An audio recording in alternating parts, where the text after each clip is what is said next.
Labas rytas. Ačiū, kad prisijungėte ir skiriate dėmesio. Tikiuosi, kad per šią valandą, ši valanda jums neprailgs ir galėsim padiskutuoti ir pasidalinti mano įžvalgomis apie dirbtinį intelektą ir kuo jis yra geras, kokią naudą galėtų atnešti ir kokios yra grėsmės. Nes turbūt nepaslaptis ir greičiausiai esate dalyvavę ne vienam seminare ir ne vienam pranešime, kur dauguma kalba apie dirbtinio intelekto naudą, kaip jisai gali padėti verslui, kokios yra jo galimybės, bet retai girdžiu, kada kas kalbėtų ir apie grėsmes, kokias kartu su savimi atsineša dirbtinis intelektas. Tai šiandienos tema daugiau aš pasigilinsiu ir apžvelgsiu būtent dirbtinio intelekto keliamas grėsmes, kurios galėtų pasitaikyti, tikimės nepasitaikys jūsų versluose, bet mano pareiga yra jas paminėti ir atkreipti jūsų dėmesį, kad galėtumėte išvengti tokių problemų arba nesusidurti. Arba kaip teisingai, jeigu planuojate įsigyvendinti vieną arba kitą dirbtinio intelekto sprendimą savo biznyje, galėtumėte tai saugiai ir efektyviai pasidaryti. Taigi, trumpai apie save pakviešiu susipažinti, galėtumėte prisijungti prie mano profilio.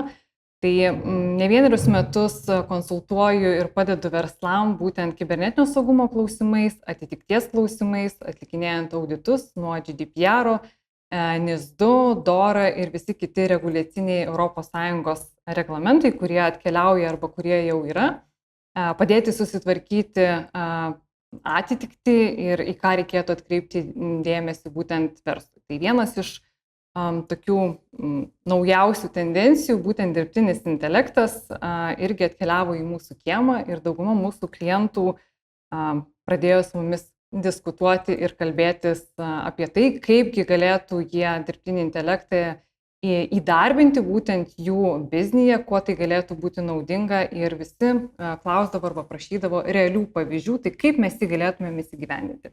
Dar prieš tai norėčiau trumpai priminti, kad sesija bus įrašoma, vėliau pasidalinsime skaidrėmis su jumis, galėsite įrašą, jeigu nespėjote persižiūrėti šiek tiek ir vėliau. Taip pat galėsite užduoti klausimus mūsų Q&A langelyje po sesijos arba po pristatymą, pasistengsiu juos atsakyti, jeigu liks laiko. Taigi, kaip ir minėjau, kalbant su verslais, kaip mes galėtumėm jiem dar pagelbėti, įsigyvendinti arba įdarbinti būtent dirbtinį intelektą, dažnai kalbantis su biznio vadovais, buvo tokia kaip ir lūkestis, kad padėkit mums, paaiškinkit, kad girdim AI, bet kas konkrečiai, kuo jisai gali mums padėti, dar nėra labai aišku. Tai gal jūs galėtumėte su mumis pasidalinti pavyzdžiais, patirtimi, kaip mes jį galėtumėm įgyvendinti. Ir tarsi atrodo, kad kompanija, su kuria mes kalbamės, kol kas AI nenaudoja, o tik tais galvoja apie jo galimybės. Tačiau realybė, su kuria mes susidurėme konsultuodami klientus, pasirodo yra šiek tiek kitokia. Kad jau jų darbuotojai iš tikrųjų jau dabar naudoja tam tikrus AI įrankius, pasitelkdami jo pagalbą įgyvendinti vienas arba kitas užduotis. Ir kai mes kalbame bendrai apie AI, dirbtinį intelektą, dažnai matome, kad rinkoje girdisi tokie skambus arba didieji pavadinimai kaip ChatGPT, Google Bard, Microsoft Copilotas. Bet iš tikrųjų tai sprendimų yra kur kas daugiau. Tai matote vienas tik tais iš tokių paveikslėlių pavyzdžių, kur yra daugiau negu 120 skirtingų AI įrankių, kuriuos jūs jau ir dabar naudojate savo veikloje, tik tais galbūt nebūtinai apie tai žinote arba dar suprantate. Tai problema yra tame, kad kasdieną vis atsiranda naujų sprendimų, kurie būna pagrįsti AI veikimo moduliu ir nebūtinai vartotojai gali tai suprasti arba iš karto atpažinti, kad pamatas veikimo sprendimo yra būtent AI ir iš to kyla tam tikros rizikos. Rizikų, aišku, yra ne viena, ne dvi ir ne trys, jų yra žymiai daugiau, bet kol kas apžvelgsiu tik tais tas, su kuriomis mes dažniausiai susidurime, kalbėdamėsi su savo klientais ir juos konsultuodami. Tai pagrindiniai tokie aspektai yra būtent šešėlinis dirbtinis intelektas arba šešėlinis AI. Vėliau paaiškinsiu, ką tai reiškia, kokia jo reikšmė ir kokia įtaka jūsų verslui. Toliau pristatysiu AI-us skirtas būtent kliento aptarnavimui, kaip patys moduliai būna sulaužomi ir kokios tos pirmosios patirtys tų paukščių ankstyvųjų, kurie įgyvendino tam tikrus sprendimus, kitaip vadinamus tuos chatbotus, tai yra kliento aptarnavimui, kur galima konsultuotis arba komunikuoti su chatbotais. Kaip gali per AI-us įrankius lengvai būti nutekinami klientų duomenys, aptarsiu trumpai apie jau įsigyvendinusį arba atkeliaujantį AI reguliacinį aktą ir trumpai pakalbėsiu apie deepfake'us. Tai kaip ir minėjau, tai yra tik tais paviršutiniškos rizikos, su kuriomis mes susidurėme būtent Lietuvoje, bet kiek teko domėtis ir visą laiką reikia pasiruošti komunikacijai su klientam, kad galima būtų pagrįstą informaciją pateikti. Iš tikrųjų atradau ir yra Masačuseto universiteto mokslininkų padarytas darbas, yra sukurta AI rizikų duomenų bazė, kurioje yra surinkta daugiau negu 700 įvairiausių rizikos faktorių ir vektorių, kurie kyla būtent iš dirbtinio intelekto naudojimo. Kitaip tariant, yra sukategorizuota ir aprašoma daugiau negu 3000 realaus pasaulio atvejų, kai AI sistemos padarė arba beveik padarė tą žalą. Tai aišku, yra įskirstyta į tam tikras kategorijas.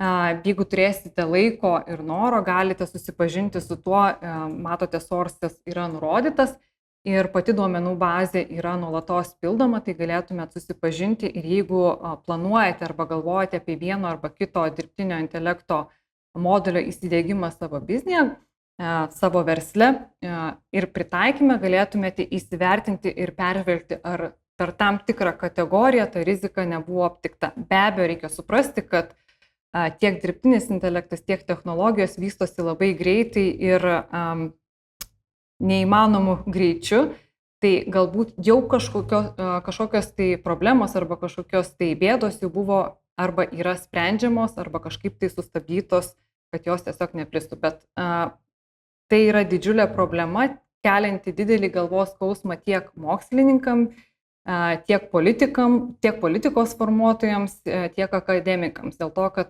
tema yra pakankamai nauja, greitai šovusi į padangės ir pritraukusi visų žmonių, kiekvieno žmogaus dėmesį, bet apie rizikas, kaip ir minėjau pačioje pradžioje, dar yra labai labai mažai kalbama. Ir tai yra dar toks neištirtas ir bent jau bakalaurų arba magistrų darbam tikrai yra vietos panagrinėti šitą temą giliau. Tai kaip ir minėjau, kalbant apie šešėlinį AI, ką mes pastebime, dar kartą pasikartosiu, kad dauguma vadovų sako, kad mes dar kol kas nenaudojame, mes tik tais galvojame apie tam tikrus įrankius, kaip juos galėtumėm įsidiegti savo versle. Tačiau praktika rodo, kad dauguma darbuotojų jau šiuo metu naudojasi vadinamą šešėliniu AI arba šešėliniu IT.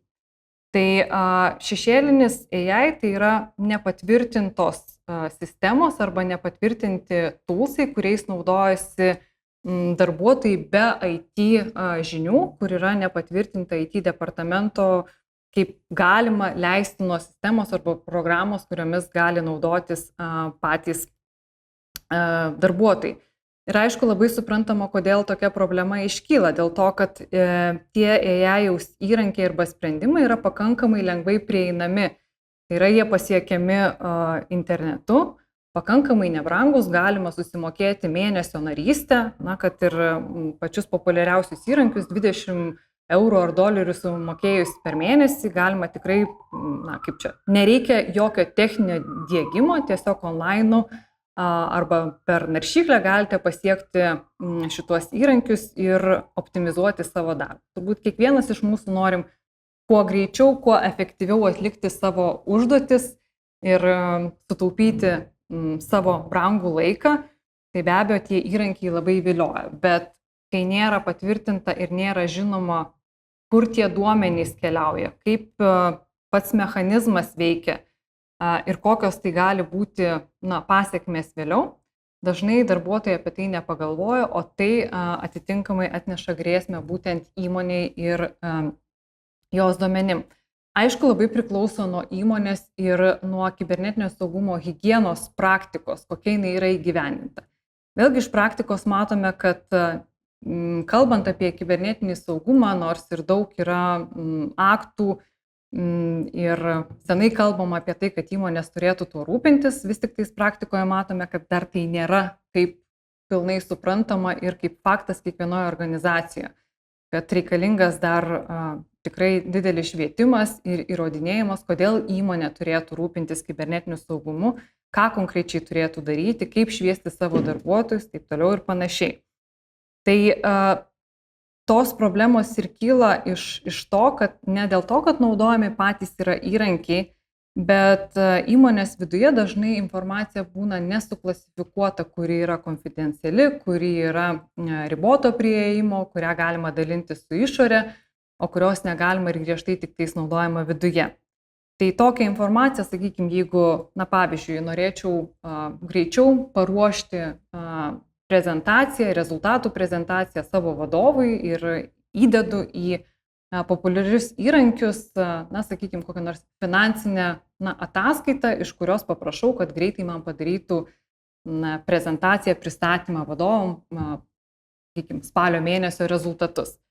Tai kartais darbuotojai ir nesusimasto, kad klausimas, o kur ta informacija gali nukeliauti ir ar tokią informaciją aš galiu kelti į online, į internetą ir kas su jie toliau nutiks. Tai jeigu nėra procedūrų, nėra politikų ir nėra patvirtinti įrankiais, kuriais darbuotojai galėtų naudotis, tai be abejo laisvė yra toks dalykas, kur darbuotojai juo ir pasinaudoja ir galbūt net nesuprasdami arba netyčia patys atiduoda tuos duomenis į išorę ir tada jau negalima sakyti, kad įvyko duomenų pavogimas, bet tai yra tiesiog insight rizika, kuria yra nutekinami duomenys galbūt nežinojimo būdu. Tai tiek šešėlinis IT, tiek šešėlinis AI yra tikrai viena iš didžiausių grėsmių, kurias mes stebime šiandien dieną pas mūsų klientus. Tai 3 pagrindiniai dar šešėlinio AI rizikos, kaip ir minėjau, tai yra tas duomenų pasidalinimas, kai mes arba darbuotojai nežino, kur tie duomenys nuguls ir kokiu tikslu jie bus panaudoti. Tai vieni tikslai yra apmokyti tą patį dirbtinį intelektą, nes jisai mokosi iš tų pačių užklausų, ar ne, galbūt apie pačius mechanizmus AI jūs tikrai šiandien nesileisiu, bet tai gali būti tie duomenys panaudojami galbūt ir geraisiais tikslais, bet tai vis tiek yra jūsų duomenys. Ir nebūtinai, jeigu jūsų įmonė nėra patvirtinus, kad tokiais duomenimis galime naudotis arba juos viešinti, tai gali būti problema, nes neaišku, kur jie galėtų atsidurti. Vėlgi tie patys moduliai, kurie veikiantys AI pagrindu, dažnai hakerių arba plaukųjų, kaip vadinamo, aktorių būna sulaužomi, pavogiami ir pakeičiami. Tai reiškia, kad nebūtinai jūs galvodami, kad įsigijate arba mokate subscriptioną už vieną arba kitą įrankį, kad iš tikrųjų tai tą jūs įrankį ir naudojate ir tam įrankiui atiduodate savo duomenis. Mes nekalbam, jeigu tai yra paprastos užklausos, kur galima tiesiog klausimų būdu sudėti, kad surasti kažkokį tai atsakymą greičiau, bet ten, kur jūs naudojate, atiduodate tam tikrus failus, pavyzdžiui, padaryti kokią nors summary iš sutarties.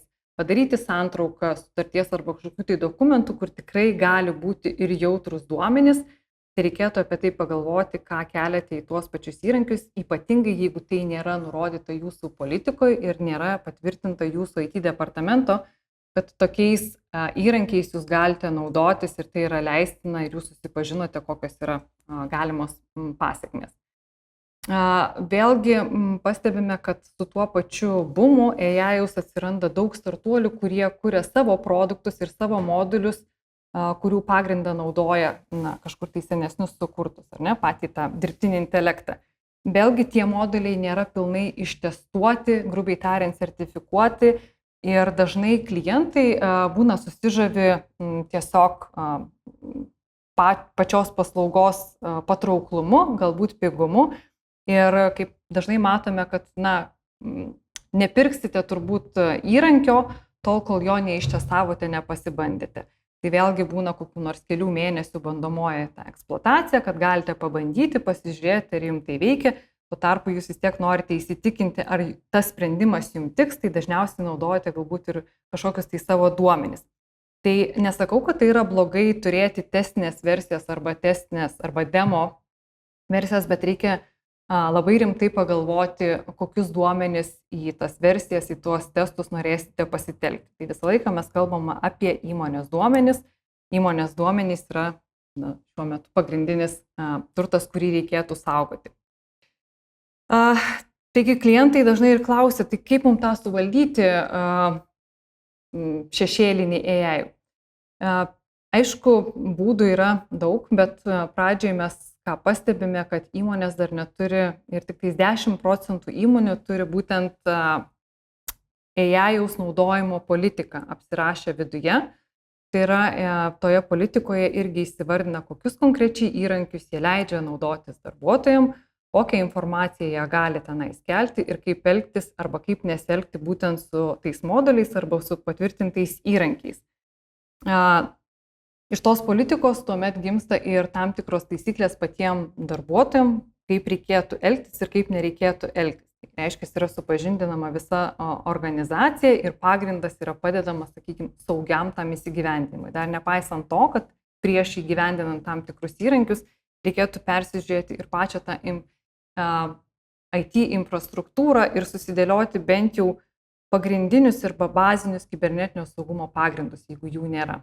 Ir atitinkamai pasižiūrėti, kokio lygio dar reikėtų saugumo priemonių imtis arba pritaikyti, kad galėtų organizacija saugiai naudotis tam tikrais sprendimais. Tai pagrindinės priemonės, kurios gali padėti valdyti nepaisant AI-jaus politikos, yra būtent tam tikrų platformų sankcionavimas. Kaip ir minėjau, galite atlikti tą patį pratimą, pasižiūrėti iš AI rizikų duomenų bazės, identifikuoti galbūt didžiausias tas rizikas. Ten turėtumėte matyti, per kokius įrankius tos rizikos buvo patiriamos. Tai rekomendacija galbūt iš karto, taip sakant, įtraukti į juodąjį sąrašą tas platformas ir užkardyti kelią būtent darbiniuose kompiuteriuose tas platformas pasiekti. Kitas būdas, reikėtų dar tikrai padirbėti su jūsų turimais duomenimis, tai jų klasifikacija ir vadinamas labelinimas. Tai reikėtų sukategorizuoti ir yra tam tikri įrankiai, kur sudėjus tuos vadinamus grifus nebūtų galima tiesiog net ir dokumento įkelti į kažkokią tai platformą, jeigu tai yra taikoma viena arba kita grifa tam dokumentui arba tiem duomenim arba duomenų šaltiniam. Taip pat automatiškai apriboti tam tikras prieigas, nes, kaip ir minėjau, darbuotojai yra tikrai sumanūs, lankstus ir tikrai galėtų kai kurias taisyklės netgi ir apeiti, jeigu jos yra parašytos, tai kartais reikia imtis ir ribojimo priemonių. Aišku, negalime visko uždrausti, reikėtų pasinaudoti ir dirbtinio intelekto nešamomis naudomis, ar ne, kai kurias priemonės, bet tam reikalinga ir įsivertinti ir dažnai tiesiog dėliodami būtent tą politiką, klientai ir klausia, tai nuo ko mums pradėti, ką čia reikėtų apsirašyti, kokius įrankius įtraukti, kokius įrankius užkardyti, kaip sudėlioti mokymų programą. Tai pradžioje jūs turėtumėte, ar jūsų organizacijai, ar su konsultantais turėtumėte suprasti, kaip iš tikrųjų tas dirbtinis intelektas veikia. Kaip sakant, turėti tos pagrindus, kad jūs galėtumėte suprasti viso ko ekosistemą ir tada galėtumėte kritiškai vertinti kartu su komanda arba atskirai, ko jums reikia, ko nereikia ir kokie kriterijai lemtų įvertinant vieno arba kito produkto reikiamumą. Tai reikėtų įvertinti ir organizacijos tą patį poreikį. Tai kogi daugiausiai vartotojai, jūsų darbuotojai ieško arba kokių įrankių galbūt naršo internete ir kokių įrankių jiems reikia. Tai mes irgi atlikinėjame tokį šešėlinio AI vertinimą arba auditą, kurio metu galima pastebėti, tai prie kokių platformų arba prie kokių įrankių darbuotojai jungiasi. Aišku, mes negalime matyti, kokius promptus arba kokias užklausas užklausinėja būtent tuose įrankiuose, bet tendencija, ko jiems reikėtų, galima iš to pamatyti ir atitinkamai tada dėlioti jau planą, ar tie įrankiai yra saugus, kokių saugumo priemonių mums reikia tam, kad juos galėtumėme įsigyvendinti ir tada ar priemam sprendimą leisti visai organizacijai naudotis, o gal tik tais kažkokiem tai privilegijuotai darbuotojų grupiai, kuriem yra būtina naudotis tais įrankiais, kad galėtų efektyviai, greitai įgyvendinti savo tam tikras užduotis. Tai atitikties tas rizikos įvertinimas, tai leidžia suprasti, kas pas jūs organizacijoje vyksta jau šiandien dienai, nepaisant to, kad dauguma galvoja, kad nieko nenaudojam ir iš to tada matytis, dėliotis atitinkamą planą, ką reikėtų įsigyvendinti. Taip pat labai svarbu suprasti jūsų techninę tą aplinką, kokia jinai yra. Kitaip tariant, pasižiūrėti ir bendradarbiauti su IT skyriumi. Vėlgi atkreipti dėmesį, ar iš tikrųjų buvo po paskutinio audito atlikti pakeitimai, ar įgyvendintos tos saugumo priemonės, kurios leistų saugiai naudotis jūsų pasirinktus įrankius.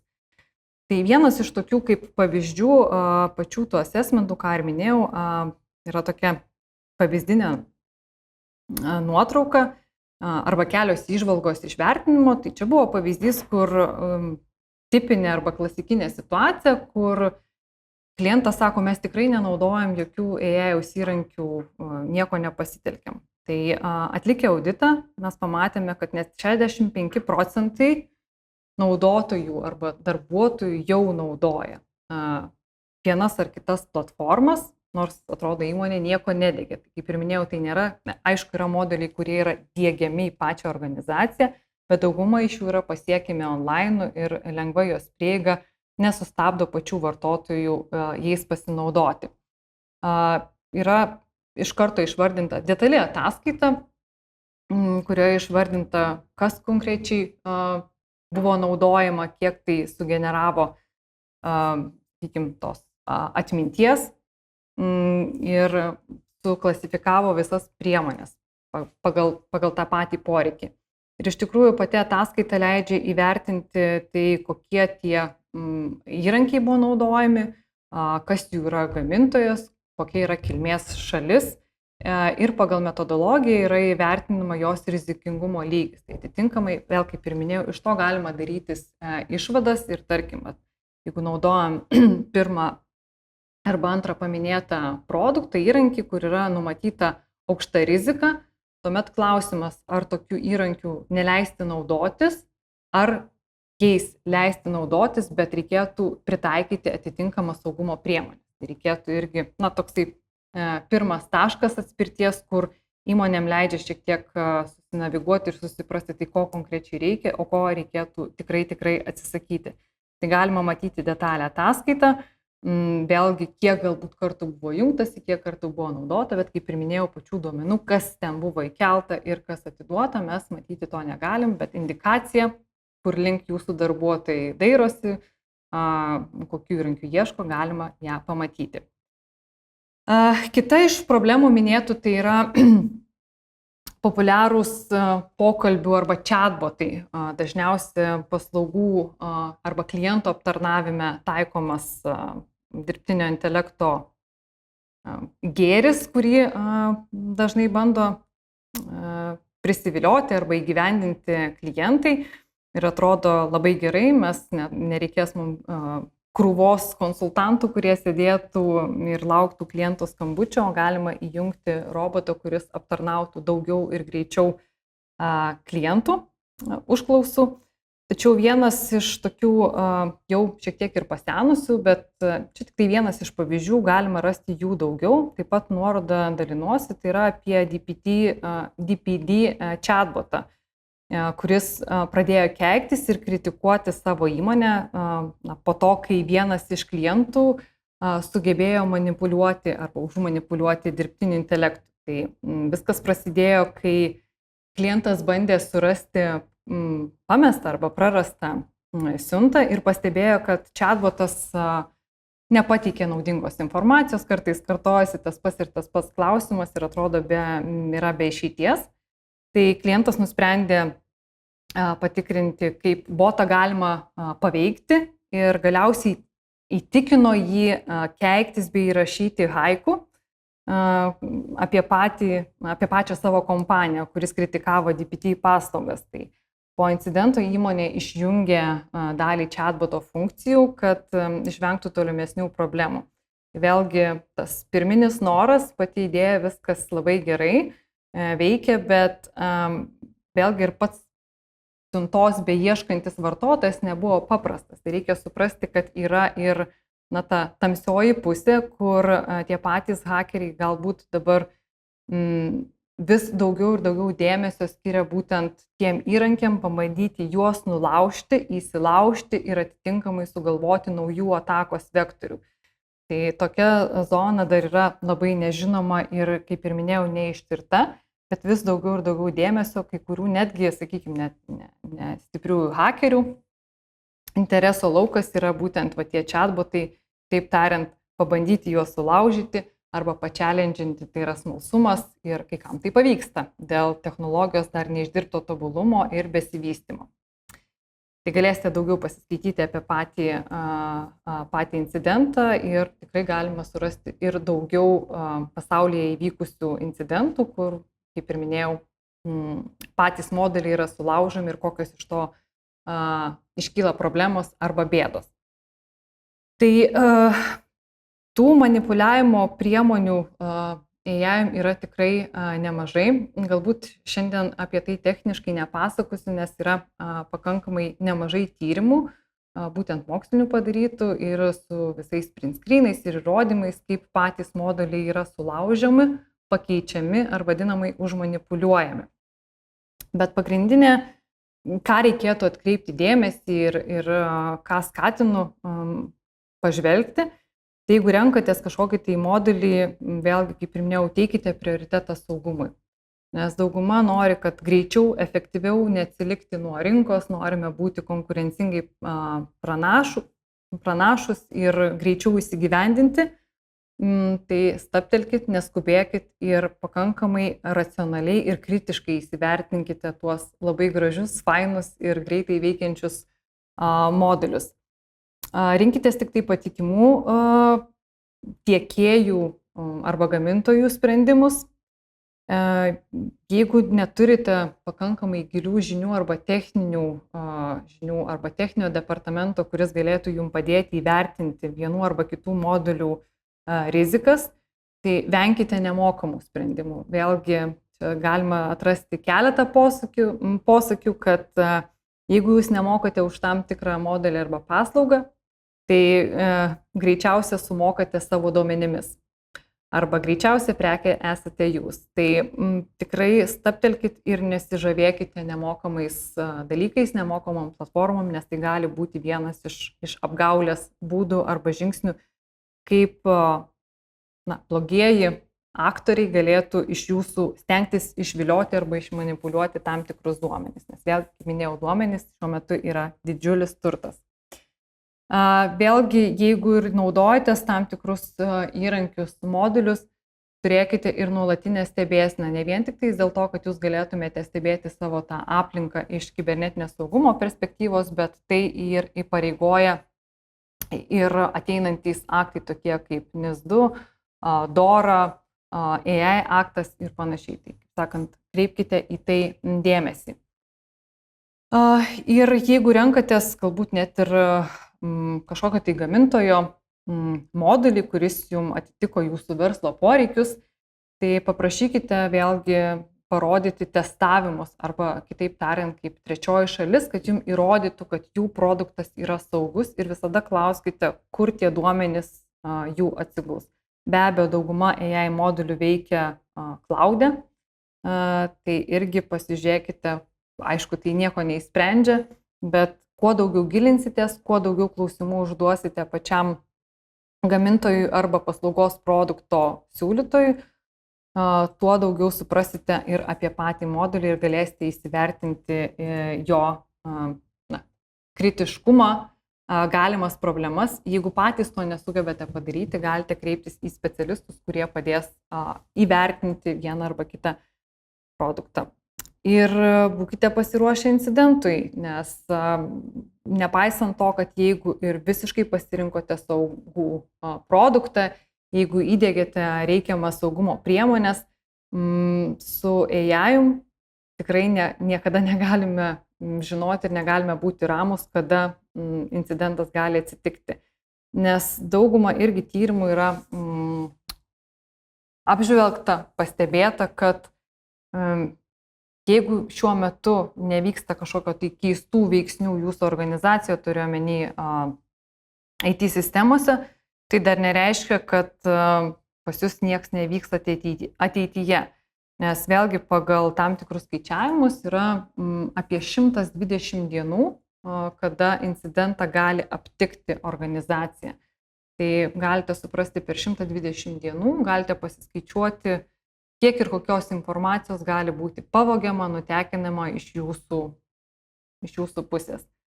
Ir kiek laiko ir kokių įrankių reikia tam pastebėti. Nes jeigu ir įrankių nėra, tai gali tas laikotarpis dar ir daugiau užtrukti. Ir, kaip sakant, niekada nebūna iš niekur kažkas tai atsitikę arba incidentas, kad vieną dieną mus kažkas tai užpuolė hakeriai.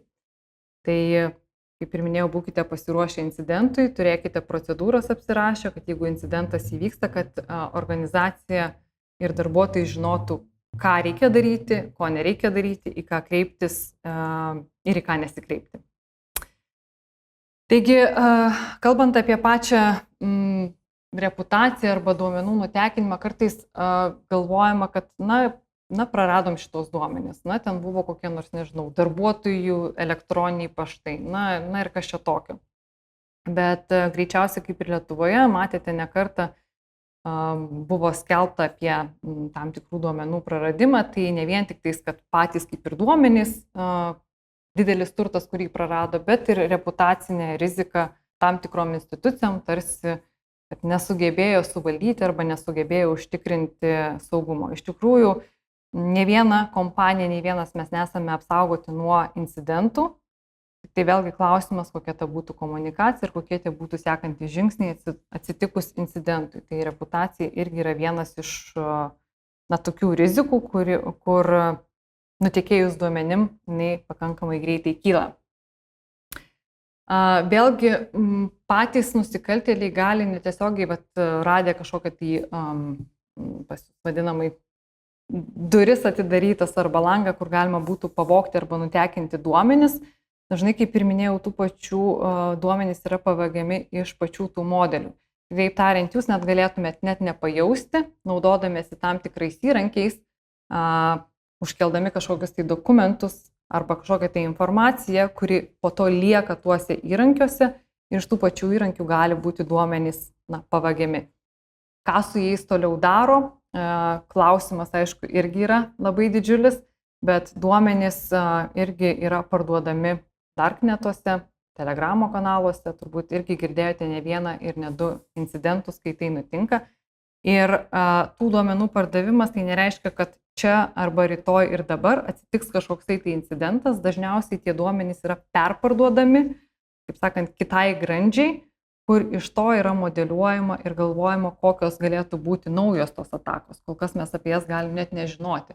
Bet kuo daugiau informacijos mes galime surinkti apie organizaciją, apie toje organizacijoje dirbančius žmonės, apie jų elektroninius paštus, galbūt sujungti informaciją, kurią mes gavome iš kažkokių tai socialinių tinklų arba kitos viešai prieinamos informacijos, sujungus tą informaciją galima dėlioti kryptingas arba labai taikytinas atakas. Tai jau greičiausiai vis rečiau sutinkame tokių phishingo laiškų, kad štai jūs turite dėdę Afrikoje ir tapote milijonieriumi ir dabar jums turi pervesti pinigus, paspauskite čia. Tai sakyčiau, čia jau prieš kelis metus, prieš 14 gal net ir metų buvo tokie laiškai. Šiandien dienai atakos yra labiau pritaikytos individualiam darbuotojui, individualiam žmogui, kaip ir minėjau, surinkus prieš tai daugiau tos informacijos. Nesvarbu kokiu būdu, ar nusipirkus tą informaciją, ar kažkaip iš kitų duomenų bazių įsitraukus, kur buvo nutekinta. Greičiausiai irgi girdėjote ir paskutinius tokius tyrimus, kas vyko Lietuvoje, tai tų duomenų galima turbūt nesudėtingai nusipirkti arba jų gauti ir tik tai klausimas, kokiais tikslais ir ką su jais galima padaryti. Tai reikėtų nuo to bandyti kiek įmanoma apsisaugoti. Taip, apie AI aktą. Tai vėlgi kalba buvo ne vien tik tais kokią žalą gali padaryti dirbtinis intelektas, bet buvo kalba ir apie intelektinės nuosavybės pasisavinimą, kaip čia dabar atskirti, ar čia šito turinio kūrėjas yra dirbtinis intelektas, ar tai yra mašina, ar tai yra žmogus, ar tai buvo tos teisės, sakykime, autorinės pavogtos ar nepavogtos. Tai vienas irgi iš Europos tokių skatinančių priemonių, kad tą dirbtinį intelektą reikėtų kaip ir valdyti, kiek įmanoma suvaldyti. Tai ES dirbtinio intelekto aktas įsigalioja nuo 2024 m. rugpjūčio 1 dienos ir yra pirmas teisės aktas pasaulyje skirtas reguliuoti dirbtinio intelekto technologijas. Ir jo tikslas yra užtikrinti saugų, etišką ir atsakingą dirbtinio intelekto naudojimą. Ir aktas taikomas remiantis rizikos tuo pagrindimu nuo minimalios rizikos, pavyzdžiui, kaip žaidimai, iki didelios rizikos, pavyzdžiui, kaip sveikatos priežiūros dirbtinio intelekto sistemos. Ir, pavyzdžiui, tam tikri moduliai, kurie yra, kaip sakoma, uždrausti. Tai, pavyzdžiui, socialinis reitingavimas yra tame pačiame akte uždraustas ir lygiai taip pat nurodo, kokios yra taisyklės, kokios yra testavimo arba tvirtinimo taisyklės būtent moduliam sukurtiem veikiantiems dirbtinio intelekto pagrindu. Tai, sakyčiau, pagrindiniai tokie akcentai iš pačio to akto, tai yra skaidrumo reikalavimai. Kažkada tai ir diskutavom, kad greičiausiai turėtų atsirasti tokie kaip ir ženkliukai arba žymėjimas, kad turinys, kuris yra sukurtas, kad būtų pažymėtas, ar tai buvo sukurtas žmogaus, ar tai buvo sukurtas dirbtinio intelekto. Tai vienas iš tų momentų būtent akto kaip ir punktų arba reikalavimų, tai yra, kad chatbotai turi aiškiai nurodyti, kad jie yra dirbtinis intelektas ir kad tai yra turinys sugeneruotas būtent dirbtinio intelekto. Tai irgi tai įpareigoja šis aktas. Ir bandoma suvienodinti pačias taisyklės ES mastu, kad tai nebūtų, kad vienoje šalyje tai yra taikoma galbūt kitokie arba kitokios teisinės priemonės, tai kad aktas būtų vienodai taikomas visose ES šalyse ir reikalavimai būtų visom šalim vienodi. Ir ten yra ir daugiau pačio akto irgi nuorodą pasidalinsiu vėliau, galėsite panagrinėti, kam tai yra aktualu. Ir dar iš svarbių esminių momentų, kuris mums kaip ir konsultantam yra labai aktualus, kad yra įvedamas ir kibernetinio saugumo reikalavimas. Tai kibernetinis saugumas atsiranda per įvairius reikalavimus ir per įvairias direktyvas, tai tame tuo tarpu ir AI akte jisai yra minimas. Ir aišku, vėlgi be baudų neapsieinama, neatitiktis gali užtraukti baudą iki 7 milijonų eurų. Kalbant apie kibernetiniam saugumui taikomus reikalavimus, turi, kaip ir minėjau, įdiegti būti bent jau bazinės saugumo valdymo priemonės. Aišku, aukščiau ir daugiau niekas neprieštarauja, bet bent jau, kaip mes sakome, higiena turėtų būti sutvarkyta. Taigi valdymas turi būti irgi formaliai įtvirtintas, tai vėl kalbama, jeigu apie organizacijas, ką jom tai reiškia, tai kaip ir minėjau, turėtų būti naudojimo politikos ir darbuotojai su tuo supažindinami, taisyklės ir pranešimai, ką galima naudotis, kuo negalima naudotis. Ir įrankiai turėtų būti irgi diegiami būtent galintys ir gebantys stebėti AI sprendimus, nes turbūt kaip ir pradžioje šiek tiek esu minėjusi, kad būtent dirbtinis intelektas jisai nėra nei gėris, nei blogis pats savaime, jisai yra tiesiog įrankis, kaip ir greičiausiai peilis. Tai klausimas, kieno rankose, kokiais motyvais ir kokiom intencijomis jis yra naudojamas. Tai gali būti išnaudojamas tiek geriem tikslam, bet tuo pačiu galėtų būti atspindėtas ir veidrodiniu principu, galėtų būti išnaudotas ir blogiem tikslam. Tai vėlgi pačios tos naujos technologijos reikalauja ir naujų kibernetinio saugumo sprendimų, kur galėtų arba gebėtų sugaudyti vadinamus tuos AI įrankių keliamas grėsmės.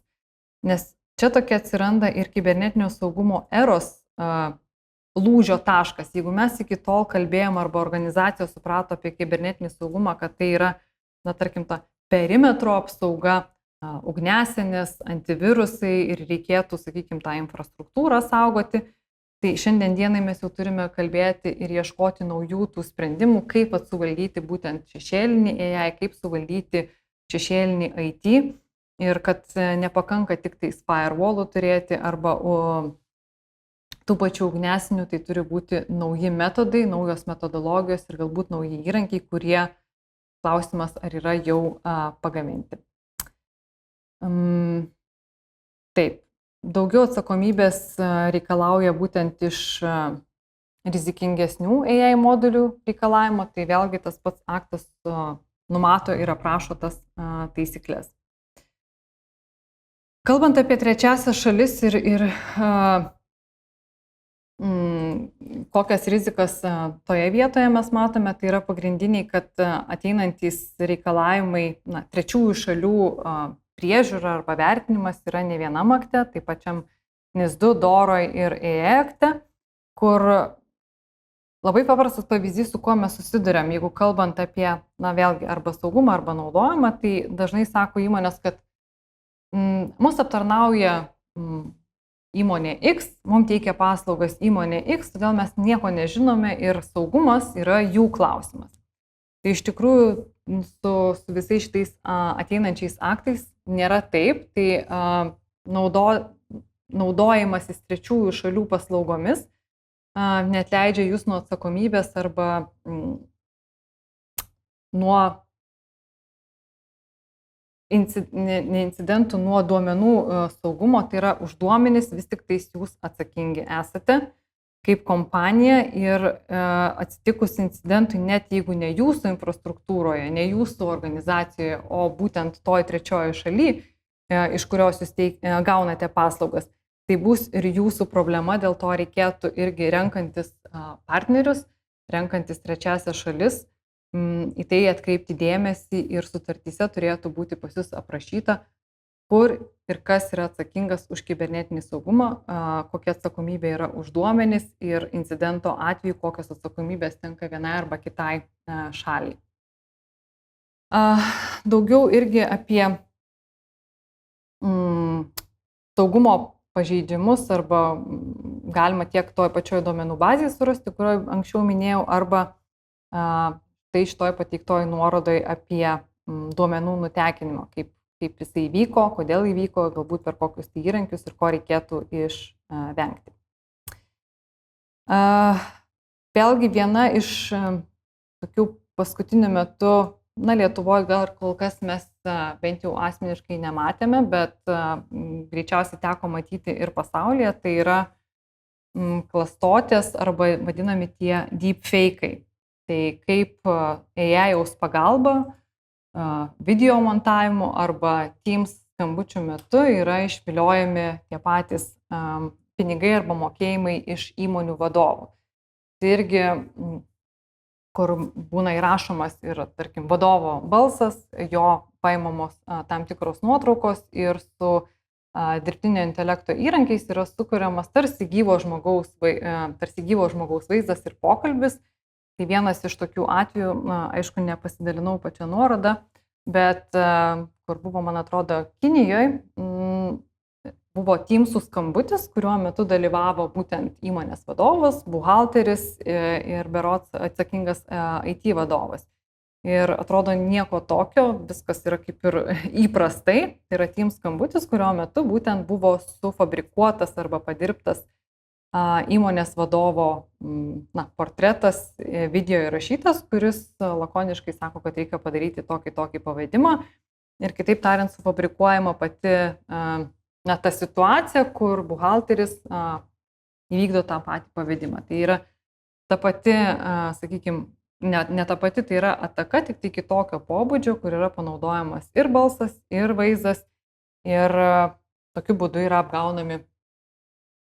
apgaunami vadovai arba buhalteriai ir išviliojami pinigai. Tai be abejo, tokių klastočių tik tais pasaulyje auga. Patys gal irgi matėte ne kartą socialiniuose tinkluose, kaip iš nuotraukų, nežinau, popiežius šoka arba dainuoja.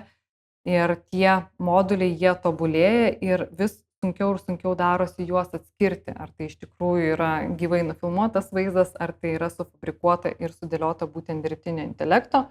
Nes vėlgi bandat ir mums patiems, pavyzdžiui, garsinti tam tikras prezentacijas, ypatingai kokia nors kita kalba, anglų arba, sakykime, mums galbūt net ir kiniečių kalba, tai galima pasirinkti ir uždėjus nuotrauką pagal judesius pakankamai neblogai atrodo vaizdas, kad aš galiu kalbėti ir kiniškai. Tik aišku, labai gudri akis galėtų turbūt įtarti, kad kažkas čia ne taip ir greičiausiai aš to negebu daryti. Tai vėlgi tas, kadangi technologijos pakankamai lengvai prieinamos, tai dauguma ir studentų, ir norinčių save išmėginti, bando padaryti įvairiausius tiesiog nebūtinai piktybiniais tikslais, bet pasižiūrėti, o ką aš galiu su tais įrankiais padaryti, ką galiu sukonstruoti. Ir jeigu kažkas tai pavyksta, o kodėlgi negaliu to pasinaudoti. Tai irgi auganti grėsmė, kaip reikėtų tai valdyti, dar kol kas daug turbūt specialistų apie tai galvoja, sprendžia ir masto. Vėlgi naudojant pačius tos įrankius, manau, kad reikėtų nepamiršti ir kritinio mąstymo, nes ir pačiai teko pasižaisti su kai kuriais, tai pateikta informacija, jeigu jos nežinočiau, sakykime, iš praeities arba iš istorijos, lengva būtų patikėti, kad tai, ką man surašo chatbotas arba pateikė AI įrankis, tai yra tikra tiesa, bet vertinant tuos istorinius faktus, supranti, kad nebūtinai yra taip, todėl kritinis mąstymas irgi yra labai svarbus, naudojantis bet kokiom technologijom. Ir vienas iš tų pačių deepfake'ų, kodėl jis yra lengvai padaromas, dėl to, kad, turbūt visi žinom, kiek Instagram'e, kiek Facebook'e patys atiduodame, dalinamės nuotraukomis, video ir panašiai, tai iš tų duomenų, kur dažniausiai per kokius 5-6 metus mes patys atiduodame nuotraukos, galima surinkti ir tada jau pačiam įrankiui apdirbti tą informaciją ir iš to sukonstruoti video, nuotraukas arba kažkokį tai garso įrašą tikrai yra nesudėtinga ir galima tuo pasinaudoti. Ir tai ateičiai tik tais didina tų vadinamų feikų arba rizikų. Klausimas, kaipgi išsisukti ir kaip atskirti tas klastotis. Iš tikrųjų, tai nėra taip lengva, bet yra keletas momentų, vėlgi, kaip ir minėjau, kaip ir visur, ir phishingo laiškuose arba žinutėse, kur jeigu jaučiate kažkokį tai skubinimą greitai, tai patarimas yra šiek tiek sustoti ir kritiškai pagalvoti. Tai bent jau jeigu matant kažkokius tai skambučius, aišku, per Teamsus dabar irgi naudojame daug įvairių pagalbinių priemonių, kad atrodytumėm šiek tiek gražiau, užsidedame tam tikrus filtrus ar ne, užsidedam tam tikrą backgroundą ir gali matytis tam tikri mirguliavimai, bet vienas iš tokių punktų, ką jūs galėtumėte išvelgti, kad galbūt šneka ne Edita, o kas nors sufabrikuoto, tai yra vėlgi nenatūralus yra akių kontaktas, kur tiesiog matosi įsižiūrėjus pagrindę į akis, galbūt į lūpas, kad nesutampa ta pati kalba ir tiesiog labai gerai įsižiūrėjus galima pastebėti, kad kažkas čia yra ne taip. Tai yra atsiranda tam tikri šešėliai, galbūt keistas odos atspalvis. Aišku, tai yra tokios labai labai smulkios detalės, bet, kaip ir minėjau, galima arba reikėtų jas atkreipti dėmesį. Vėlgi konteksto arba sakinių arba žodžių tas pats nesutapimas arba nesupratimas irgi yra vienas iš indikatorių, kad gali būti klastoti. Ir vaizdo kokybė dar nėra taip gerai išdirbta, bet aš manau, kad irgi čia nereikėtų apsigauti, kasdieną jinai vis tobulėja ir bus sudėtingiau ją atskirti. Tai vėlgi dar tų įrankių tikrai bent jau aš nesu pastebėjusi labai daug, arba dar nežinau, reikėtų susipažinti, bet kiek teko skaityti arba domėtis pačioj literatūrai, tai yra specialūs įrankiai, kurie irgi galėtų daryti indikaciją arba padėti aptikti potencialias klastotės, tokias kaip vaizdo arba garso įrašai. Tai kritinis mąstymas ir, aišku, papildomų tam tikrų priemonių arba procedūrų įvedimas organizacijai. Pavyzdžiui, kad neįvyktų tokie pinigų pervedimai, tai, sakykime, dvigubos autentifikacijos pasirašymai. Tarkim, jeigu buhalteris padaro pavedimą, tai tik tais galbūt vienas arba kitas ar vadovas turi patvirtinti parašų banke arba dar koks nors kitas asmuo, kad tai nebūtų vieno žmogaus tiesiog pavedimas, lengvai padaromas be kitų galbūt žmonių patvirtinimo arba žinios. Ir aišku, mes kaip ir sakom, reikėtų daugiau ir daugiau, jeigu tai įmanoma, grįžti prie gyvo bendravimo, nes taip galima greičiau ir lengviau išvengti, kad tai nebūtų klastoti. Vėlgi, nuo tokio paprasto žmogiško atpažinimo, tai reikėtų pagalvoti ir grįžtant prie tos pačios politikos apie vidinių procedūrų, dokumentacijos aprašymą ir taisyklių sukūrimą būtent darbuotojams, apie tą patį švietimą darbuotojams, kodėl vienus dalykus galima daryti, kodėl vienus dalykus galima dalintis į išorę, kitų negalima, kodėl vienus įrankius patvirtinam, o kodėl kitus užkardome, tai yra švietimas, nuolatiniai mokymai. Ir tikrai kaip ir su kibernetiniu saugumu tų mokymų nepakanka kartą metuose arba 2 kartus per metus, jie turėtų būti nuolatiniai, kad tik tai po kažkurio tai laiko tai tampa kaip ir rutina ir žmonės arba darbuotojai supranta tam tikrus procesus arba tam tikras taisyklės. Ir vėlgi kritinis mąstymas, faktų tikrinimas, nepasitikėti pilnai įrankiais arba ta informacija, kuri jums išduodama yra kaip turinys. Vis tik tais jei įrankiai dar yra pagalba, bet galutinius sprendimus arba išvadas iš to turėtumėt padaryti jūs, patys žmonės, darbuotojai. Ir dar kartą kritiškai vertinti tą turinį, kurį jūs gaunate kaip atsakymą iš tam tikrų užklausų. Ir labai svarbu, kad patys vadovai būtų įsitraukę į pačią tą organizacijos valdymą, supratimą, kad tai nebūtų tik tais tarsi IT departamento klausimas, nežinau, teisininkų klausimas arba dar kažko tai kito. Tai bendrai turėtų vadovai irgi nuo vadovo turėtų prasidėti supratimas, kodėl reikalinga AI politika, kodėl yra reikalinga darytis tam tikrus assessmentus ir suprasti, kas pas mūsų organizacijoje vyksta galbūt nematomoje dalyje, kodėl reikėtų priiminėti vienus ar kitus sprendimus ir kodėl reikėtų vienus ar kitus įrankius galimai užkardyti arba leisti naudotis. Tai kaip ir pradžioje minėjau, kad mes padedame klientam būtent susigaudyti visose šitose naujovėse, nepamirštant užtikrinti kibernetinį saugumą arba įsirinkti tinkamus reikiamus įrankius. Tai pradedame nuo, pavyzdžiui, Microsoft Copiloto, tai galėtumėm padėti irgi tą pagrindą, kad ne iš karto eikit bandykit, o pradžiai pasižiūrime, ką mes turėtumėm pasidaryti, kokius pagrindinius žingsnius iš saugumo pusės, kad jūs galėtumėte saugiai išbandyti tuos produktus arba tuos įrankius. Vėlgi pradedame nuo saugumo įvertinimo, jeigu jisai atitinka tam tikrus rizikos parametrus, tuomet siūlome išbandyti vienus arba kitus įrankius, kuriuos mes jau patikrinome, galbūt ir ištestavome. Taip pat padedame sukurti tą pačią AI naudojimo politiką, taip pat pradedame įsidiegti ir tam tikrus OpenAI įrankius, jeigu jūs naudojate Microsoft'o sprendimus, padedame įvertinti ir šešėlinio tiek IT, tiek AI-jaus grėsmės, vėlgi, kaip ir minėjau, ką naudojatės, kaip dažnai naudojatės, kokie tie įrankiai ir ko reikėtų vengti. Ir atitinkamai daugelį kitų paslaugų, kurios yra susijusios su kibernetiniu saugumu, su atitiktimi ir AI-jaus potencialiomis grėsmėmis. Tai tiek iš mano pusės šiandien. Ačiū už jūsų dėmesį. Ir tuomet dar, kaip ir minėjau, žvilgtelsim, ar yra mūsų klausimų. Taip, matau vieną klausimą. Klausė Laurynas, kaip apsaugoti jautrius duomenis, slaptažodžiai ir panašiai. Tai be abejo, einam nuo tokių pačių pagrindų, kaip ir slaptažodžių dažnai kaip ir nepakanka. Mūsų rekomendacija naudoti ir multifaktoriaus autentifikaciją arba kitas papildomas dar saugumo priemonės, jeigu kalbame apie slaptažodį patikimą.